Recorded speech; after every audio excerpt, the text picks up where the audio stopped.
Is Technology Value Neutral? By Boaz Miller.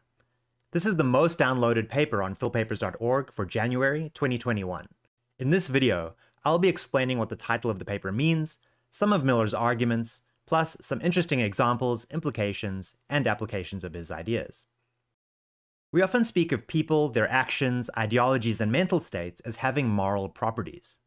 People can have virtues or vices, actions can be morally good or bad, ideologies can promote certain values, and so on. One way of putting this is that these things are all value-laden. But what about technology? Can technology have some of these moral properties as well? Many people think that the answer is no, technology can't be value-laden, but rather technology is value-neutral. After all, it's not the technology that acts, it's people who act. Whether a knife is used to prepare food or kill someone is not up to the knife. It's up to a person who uses that knife. So it's easy to see why value neutrality with respect to technology is an intuitive and widely held position. However, as Miller points out, although popular, value neutrality is not a widely supported position among philosophers of technology. He also thinks that philosophers of technology haven't dealt with the arguments for value neutrality in a satisfactory way. So that's what he's setting out to do in this paper, by addressing one particular argument for value neutrality. The argument that Miller addresses is given by Joseph Pitt in the paper Guns Don't Kill, People Kill: Values in or Around Technology. Pitt's position is basically that you can't tell what values an artifact promotes or embodies just by looking at it. So the values can't be in the artifact. In other words, we need to look elsewhere to apply moral judgment. Before we get into the core of Miller's argument, some clarifications. What is technology? This is a difficult question, and Miller doesn't try to settle it in his paper. But for practical purposes, he settles on a narrow definition, where technology refers to anything that is made to perform a function. All you have to do is think of things that people need, but which don't exist. What could it mean for an object to have something intangible, like a value? Well, we can use the example of something with a different kind of value: money. Money's value is dependent both on certain physical features and how it fits into a social network of beliefs, traditions, values, dispositions, and behaviors. It's not just a matter of individual opinion that a $5 bill is worth $5, but you also can't see that value in the fibers of the note itself. But if we're not talking about the kind of exchange value that money has, what kind of value are we talking about? We're talking about moral or ethical values, which we could define as anything that lets you choose between or rank different possible situations. So with that, here's the condition that Miller gives for identifying values in technology. If an artifact is designed to perform a function, has physical features intended to help fulfill that function, and that function is value-laden, then the artifact embodies value. Like finding out the value of a coin, finding these types of values in technology can involve investigating and thinking about the relation of that technology to society, intentions, expected outcomes, and so on. So contrary to Pitt, values don't have to be immediately recognizable in an object. In other words, the moral significance of some technology could be hidden from us.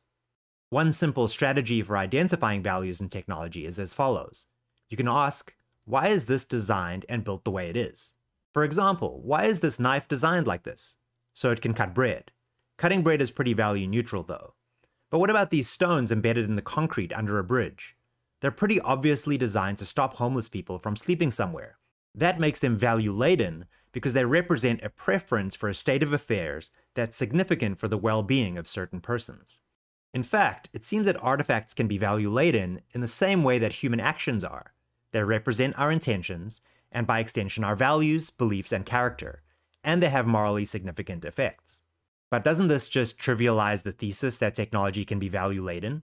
No, as Miller argues, the value-ladenness of technology has some special qualities and implications due to the nature of technology itself.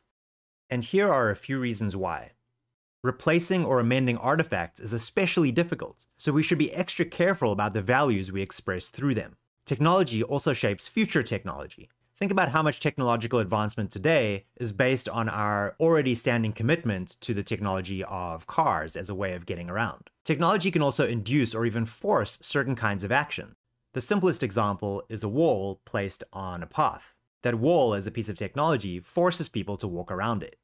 Technology can also reward, manipulate, or prompt certain actions, making them more likely.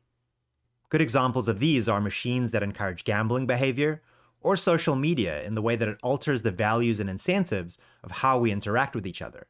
Technology also makes certain courses of action possible, potentially creating new moral obligations and even altering our conception of the good life.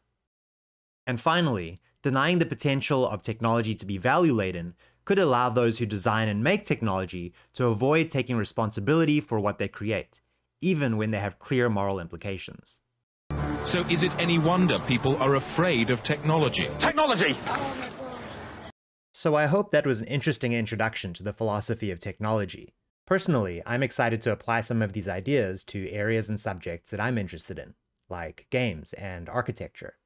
However, the paper is a bit limited in scope, with Miller simply showing how it's possible to identify values in technology. So it may leave you with some pressing questions. For example, how do we evaluate cases where a given technology has an ambiguous function, or an intended function that's good, but also an easily foreseeable and unintended side effect that's bad? So let me know what you think. Can technology be morally good or bad? And does Miller give a plausible account of how we can identify values in technology? And as always, if you want to see more, don't forget to like and subscribe. Yes, I love technology, but not as much as you see.